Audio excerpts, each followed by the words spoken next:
بسم الله ثم الصلاة والسلام على نبينا محمد waa mar kale iyo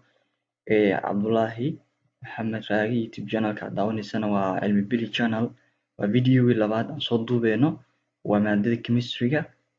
maantana waxaan ka hadli doonaa ciwaan muhiim ah in chemistry marka la joogo oo very important topic ah oo ah sida loo magacaabo chemical compounds isku dhisyo chemicals ah sida loo magacaabaa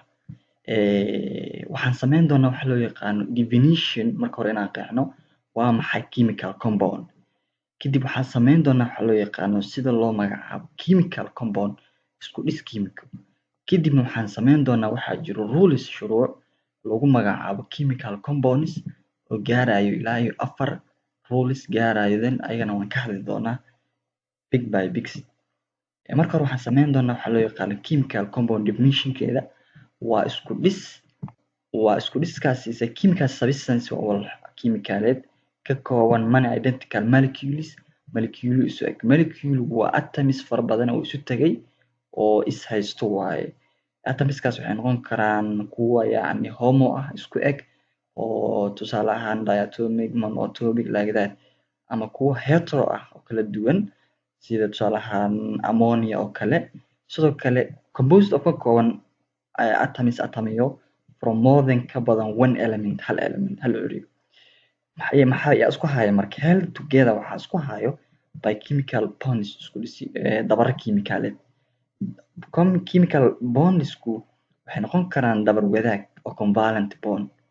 waxay noqon karaan ionic bond waxay noqon karaan metallic bond waxay noqon karaan coordinated bond all these waxaan sameyn doonaa videos ayagana waan ka hadli doonaa waxa loo yaqaan sida ay isugu chemical bondska video ku saabsan cashir ah asna waan sameyn doonaa marka halkan waxaan galaynaa ruleskii waa 4 rule ruleka ugu horeeya waa kana number 1 if a compound haddii isku dhis uu ku jiro labo elementi waxaa loo yaqaanaa binary compound isku dhis labaala ah such that one of them mid kamid uu yahay bir kan kalena uu yahay bir mahaye waxaad magacaabaysaa birta kadibna waxaad magacaabaysaa non metallican birta aanan ahayn kadib waxaad gadaal ka gelinaysaa kan non metallic ah aan birta ahayn suffix gadaal ka gale waxaa siinaysaa oo ah at the end gadaal ka gelinaysaa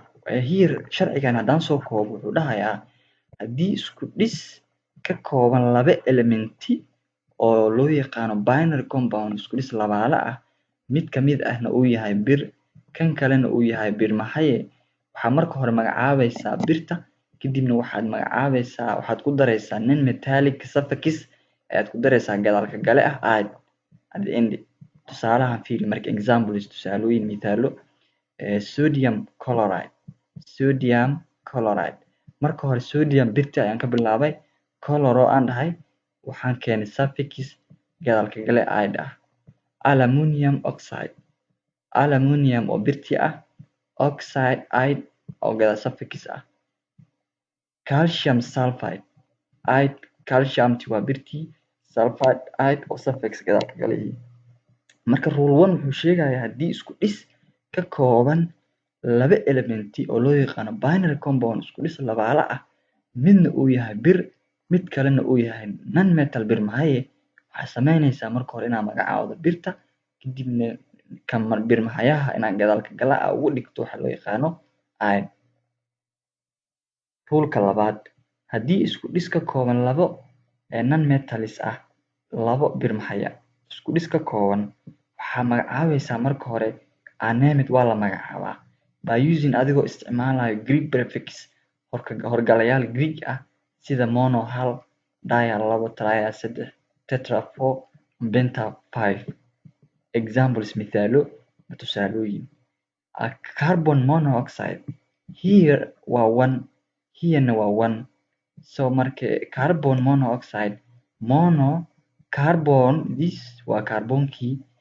monoxide hal oxygen ayuu wataa waay carbon dioxide sorry meeshan 2 waaye ayaa ka maqan carbon dioxide carbon labo oxygen wato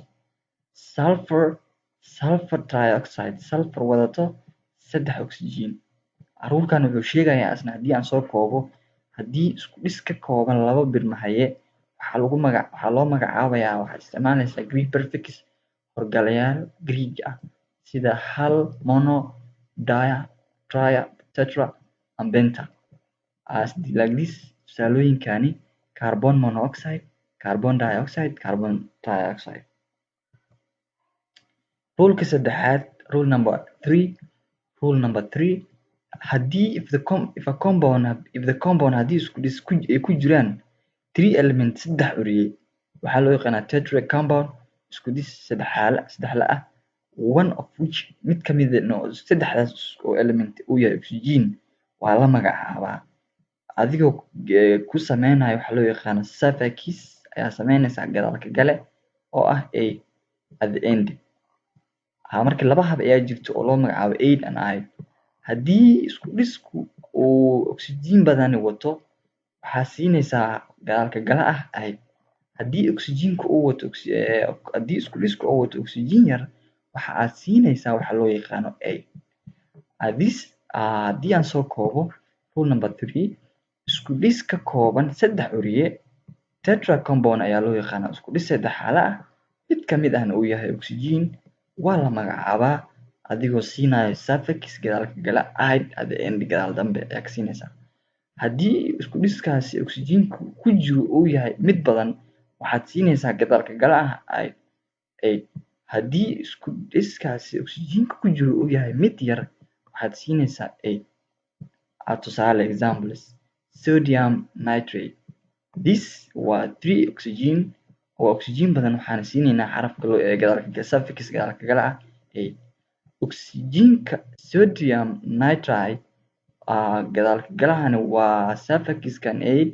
oxygen ku jirana waa 2 so aid ayaan siinaynaa. Calcium carbonate like this, oxygenka ku jirana waa more so waxaan siinaynaa aid. Haddii aan soo koobo marka rule number 3 wuxuu sheegayaa haddii isku dhis ka koobani 3 uriye oo loo yaqaano tetra compound mid ka mid ah uu yahay oxygen waa la magacaabaa adigoo siinaysid gadaalka gale ah 2 gadaalka gale oo aid ah. Haddii isku dhiskaas 3 uriye ka kooban uu yahay mid oxygen badan ay ku jirto waxaad siinaysaa gadaalka gale ah aid. Haddii oxygen ku jiro uu yar yahayna aid. That's rule number 3. Rule number 4, qodobka afraad, sharciga afraad ee marka la magacaabayo chemical compound isku dhisyada kiimikaaleed in chemistry waxaa waaye if haddii in a compounds oxygenka kii hadda aan kasoo hadalnay ayuu kan micnaha turjumayaa oo fasirayaa. If in a compound haddii isku dhis gudihiisa uu ku jiro oxygen yar, then markaas the oxygen present in a compound end with aidkani oo ahaa oxygen yar 3 uriye oo sameynaya isku dhiska haddii oxygen yar ay ku jirto oxygen kasii yar haddii ay ku jirto waxaa siinaysaa gadaalka gale ah prefix oo hypo ah in ending gadaal ka siinaysaa. Haddii marka oxygenkii present in a compound end with haddii isku dhis if oxygen present in a compound haddii oxygen uu ku jiro isku dhis uu ku dhamaanayo aid oxygen badan ah is more than uu ka badan yahay, it is given waxaa la siinayaa the prefix gadaalka gale ah per at the beginning, qaybta hore ayaa ka siinaysaa. Look this marka tusaale, this waxaa potassium hypochlorite markii hore waxay ahayd potassium chloride ay ahayd chloride. Marka this oxygenkii wuxuu dhacay hoos ayuu dhacay waa less oxygen waaye waxaa siinaysaa marka hypo. Oxygen haddii ku jiro oo macnaheedu oxygenkii meeshii la rabay aid ahaa hadduu hoos ugu dhaco waxaa siinaysaa hypo. Haddii markii potassium oo 3 ah haddii 3 kasii ziyaado waxaa siinaysaa horgale ah ber waxaana ka gelinaysaa gadaal. Here look this prefix ber in beginning ayaa ka siinaysaa. darsigeena maanta halkaa ayuu noo ogyahay. Intaan darsiga waxay ku kulmeyno